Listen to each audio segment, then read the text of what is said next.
جب کوئی ایسی چیز کرتا. اسی طرح جو ہے دنیا سے بے رغبتی کے تعلق سے نبی اکرم صلی اللہ علیہ وسلم جو حضرت ابو ہریرہ رضی اللہ عنہ حدیث کے راوی ہے، یہ بخاری کی روایت، آپ نے فرمایا اور کہا رسول اللہ صلی اللہ علیہ وسلم فرمایا اور کہا برباد ہو گیا سونے چاندی اور جو ہے قلعت کا بندہ، اگر اسے یہ ملے تو راضی رہتا ہے اور اگر یہ نہ ملے دیا جائے تو ناراض ہو جاتا ہے. برباد اور ہلاک ہو گیا وہ انسان جس کو سونا چاندی اور دنیا کی جو چیزیں وہ ملتی ہے تو اللہ سے راضی ہوتا ہے، اور اگر نہ ملے تو ناراض ہو جاتا ہے. گویا یہاں بتایا یہ جا رہا ہے کہ ہم میں سے بہت سارے لوگ دنیا ملتی ہے تو خوش ہوتے ہیں، اور اگر دنیا نہ ملی تو کیا ہو جاتے ہیں؟ ناراض ہو جاتے ہیں. ہوتا ہی نہیں ہوتا ایسا کہ ہمیں اگر دنیا دی جائے تو ہم بہت خوش ہو جاتے ہیں، اور اگر دنیا نہ ملے تو ناراضگی ہوتی ہے کہ اللہ کو ہمارے ساتھ ہی کرنا تھا کیا، ہمارے بچوں کے ساتھ ہی کرنا تھا کیا، ہم لوگ تو اتنے دیندار ہیں پھر بھی ہمارے ساتھ ہی یہ ہو رہا، ناراضگی.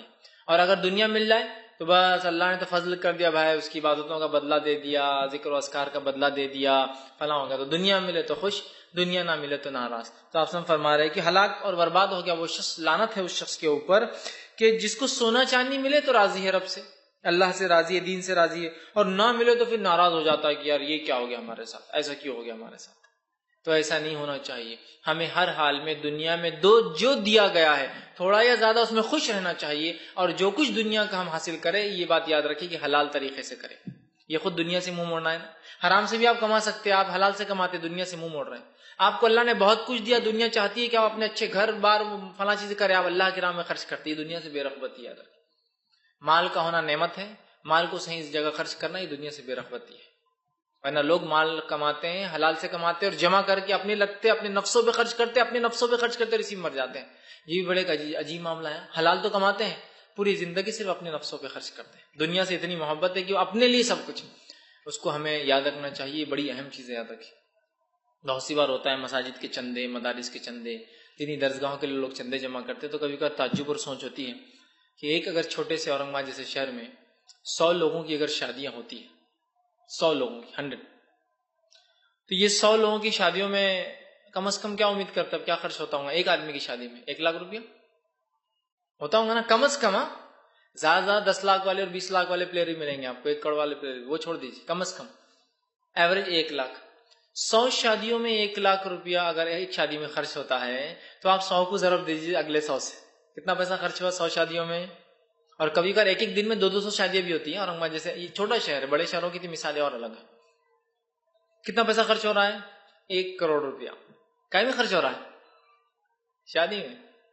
اور ایسا میرا اندازہ ہے کہ اورنگ آباد میں ابھی مسلمان بستیوں میں 1 لاکھ نوجوان لڑکے لڑکیاں تو ہوں گے جو شادی کے لائق ہے، جن کی شادیاں آج ہو سکتی ہے، کچھ وجہ سے رکی ہے لیکن ہو سکتی ہے. اگر وہ 1 لاکھ لوگ 1 لاکھ روپے منیمم خرچ کرتے اپنی شادی میں، تو کتنا پیسہ خرچ کرتے مسلمان؟ اورنگ آباد ٹریلینس میں روپیہ خرچ کرتے صرف اپنی شادیوں میں، ٹریلینس میں خرچ کرتے صرف شادی میں. اور ہمارے مدارس، مکاتب، مساجد بہت مشکل سے 3-4 مالے کی مسجد بھی ہوں گی تو 50 لاکھ سے اوپر کی نہیں ہوتی، چونکہ پوری خالی ہوتی ہے. آؤٹ سائڈ باؤنڈری وال کے علاوہ مسجدوں میں اور کیا ہوتا ہے؟ کچھ بھی نہیں ہے. 1000 روپے اسکوائر فٹ بھی نہیں آتی، 500 روپے، 400 سے 500 روپے اسکوائر فٹ کنسٹرکشن پڑتا ہے مسجد کا، اس لیے کہ پوری خالی ہوتی ہے. گھروں کا مہنگا پڑتا ہے اس لیے کہ اس میں بہت ساری چیزیں ہوتی ہیں، رومس ہوتی، سمجھ رہے ہیں؟ تو مسجد کے لیے کتنا مشکل ہے نکلنا، لیکن آپ دیکھیں دوسرے کاموں کے لیے. تو اگر اسی کو سمجھداری اختیار کر کے ہم پیسوں کو صحیح جگہ خرچ کریں تو آج کیا نہیں کر سکتے ہم لوگ. شادی تو ایگزامپل ہے، اور بھی چیزیں نا فضول خرچی کے. بہرحال تو یہاں آپ فرماتے ہیں کہ ایک انسان ہے جس کو اللہ دیتا ہے تو راضی ہو جاتا ہے، نہ دے تو انسان ہو جاتا ہے. جبکہ اسلام چاہتا ہے کہ ہم دنیا سے بے رغبتی اختیار کریں، دنیا کی زندگی کو سب کچھ نہ سمجھیں، بلکہ آخرت کی زندگی کو ہمیشہ اپنے ذہن میں رکھیں اور آخرت کے اعتبار سے ہی ہم تیاری کریں. یاد رکھیں.